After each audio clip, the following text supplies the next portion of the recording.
کہ جب حضرت لوط علیہ السلام کی قوم،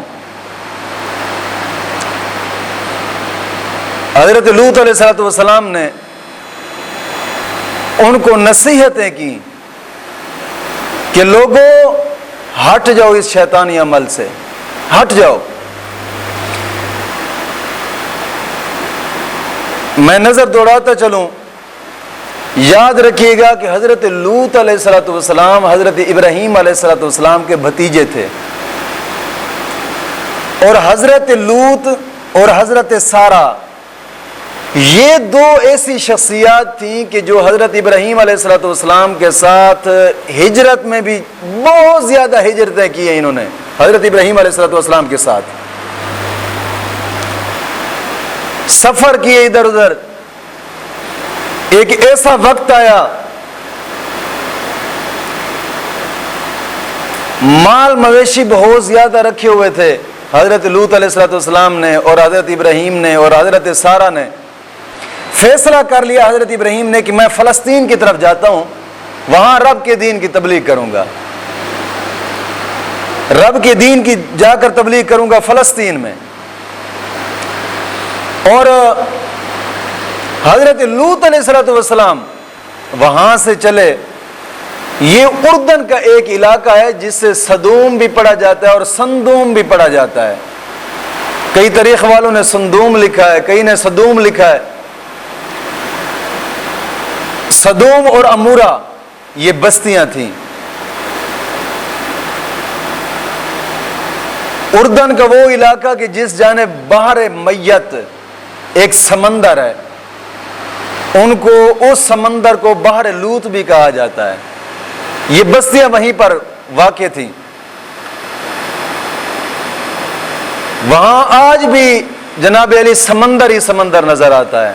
کیوں کہ اس قوم کے اوپر جس طریقے سے عذاب آیا تھا، میں آگے جا کر ذکر کرتا ہوں اس قوم کا، آج تاریخ تک اسی جگہ کے اوپر سمندر ہے، کوئی بستی نہ رہ سکی۔ یہ زمین پہلے خشک تھی، یہاں پر شہر آباد تھے، اور پھر یہ شہر کی بہت زیادہ اونچی جگہ تھی، بہت زیادہ۔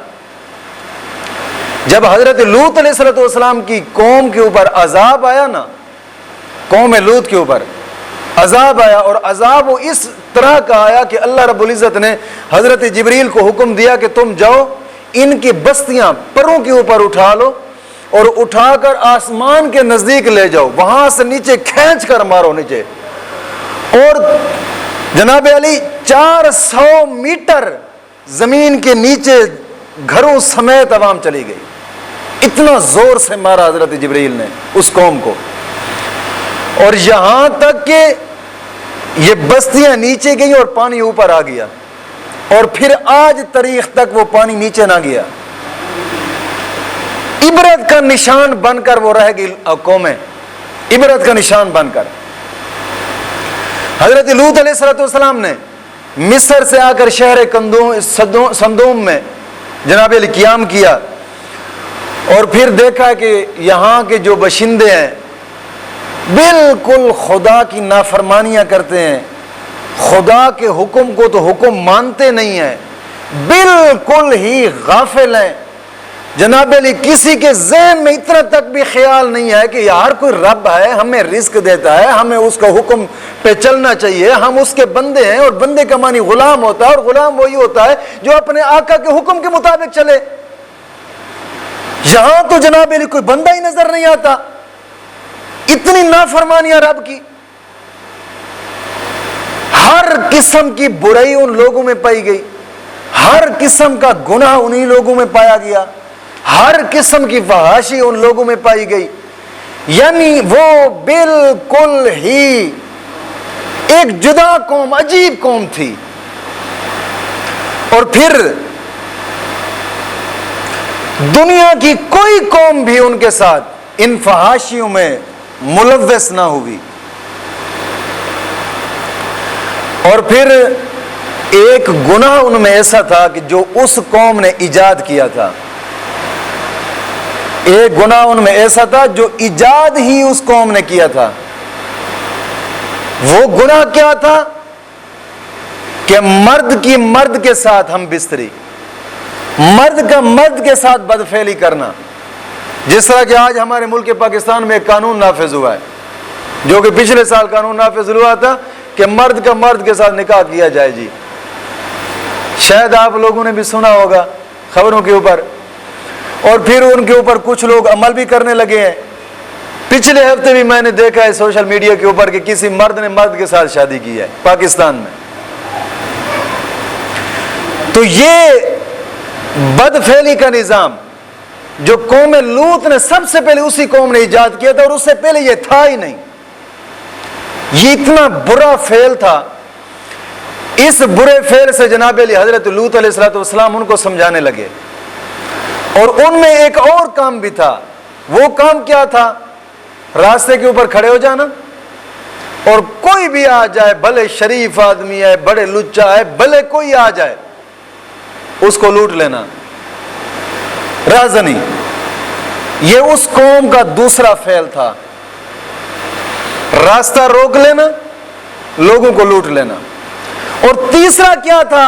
بازار میں جاتے ہوئے یا کوئی باہر سے تاجر آتا ان کی بستیوں میں، سبھی لوگ تھوڑی تھوڑی چیز چیک کرنے کے بہانے اٹھا لیتے، یا کھا لیتے یا جیبوں میں ڈال لیتے. نہ اس کو کوئی پیسہ ملتا اور نہ ہی کوئی چیز. یہ تین چیزیں ان قوم میں انتہا درجہ کو پہنچی ہوئی تھی. اور وہ قوم اتنی نافرمانی میں جناب علی دلیر ہو چکی تھی نا، انتہا درجہ کی. کیونکہ جب انسان گناہ کرتا ہے نا، گناہ اور توبہ کی طرف مائل نہیں ہوتا، پھر ان گناہوں کا ایسا میل دل کے اوپر بیٹھ جاتا ہے کہ وہ شخص دل کا اندھا ہو جاتا ہے، دل کالا ہو جاتا ہے. اور پھر یہی گناہوں کا جناب علی اس کے اوپر جو سمندر بیٹھتا ہے، پھر اس کو کفر کی طرف دھکیل کر لے جاتا ہے. قوم لوط ان تین گناہوں میں مبتلا تھی، اور حضرت لوط علیہ السلام ان کو منع کرنے لگے، وصیت کرنے لگے. اللہ کا قرآن فرماتا ہے کہ وَلُوطًا إِذْ قَالَ لِقَوْمِهِ أَتَأْتُونَ الْفَاحِشَةَ مَا سَبَقَكُم بِهَا مِنْ أَحَدٍ مِنَ الْعَالَمِينَ إِنَّكُمْ لَتَأْتُونَ الرِّجَالَ شَهْوَةً مِنْ دُونِ النِّسَاءِ بَلْ أَنْتُمْ قَوْمٌ مُسْرِفُونَ. حضرت لوط علیہ السلام کہنے لگا، اللہ رب العزت نے اس واقعے کو یاد فرمایا یاد کرو لوط کا واقعہ کہ جب اس نے اپنی قوم کو کہا کہ کیا تم ایسے فحش کام میں مشغول ہو جس کو دنیا میں تم سے پہلے کسی قوم نے نہیں کیا. بلا شبہ تم عورتوں کی بجائے اپنی شہوتوں کو مردوں سے پوری کرتے ہو، بے شک تم حد سے گزر جانے والے لوگ ہو. اللہ رب العزت نے انہیں جب یہ اعلان فرمایا تو ان لوگوں کا رب کے حکم کے اوپر کوئی سن ٹس سے مس ہی نہ ہوئے. جیسے آج کی قوم ہے، اللہ کا قرآن پورے کا پورا سنا ڈالو نا، اس قوم کے اوپر قطرہ بھی اثر نہیں ہوتا، قطرہ بھی اثر نہیں ہوتا.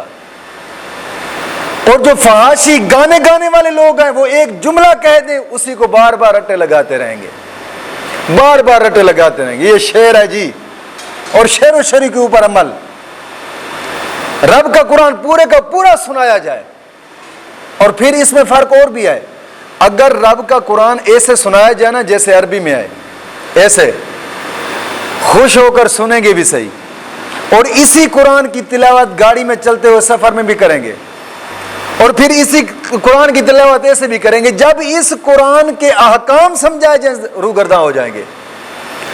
اس قوم کا ایک عجیب دوسرا مرحلہ یہ بھی ہے، قرآن سناتے رہیں، واہ واہ واہ جی، سبحان اللہ جی، سبحان اللہ، کیا ہی بات ہے. اور جب قرآن کے احکام سنائے جائیں روگرداں ہو جائیں گے. اور پھر جناب علی اس قوم کے اوپر اتنی جناب علی گناہوں کی پھٹکار پڑی ہے نا، قوم تو بجا رہ گئی، اپنے آپ کو قوم کے راہبر کہنے والے بھی قرآن سے روگرداں ہو جاتے ہیں. وہ بھی قرآن سے جناب علی رخ موڑ جاتے ہیں جب قرآن کے احکام سامنے رکھے جائیں. پھر کہتے ہیں نہیں جی، ہمارا دل نہیں مانتا اس چیز کو. اور قرآن کہتا ہے کہ تم آدھے قرآن کو مانتے اور آدھے کو بھول جاتے ہو. کمال کا منافقانہ پن ہے تمہارا. دوستوں آخر مرنا نہیں ہے، قبر میں جانا نہیں ہے، وہاں پہ کیا ہوگا؟ اور یہ اللہ رب العزت نے پچھلی قوموں کے قصے جو قرآن کریم میں بیان کیے، محض وہ قصے کہانیاں تو نہیں، وہ ہم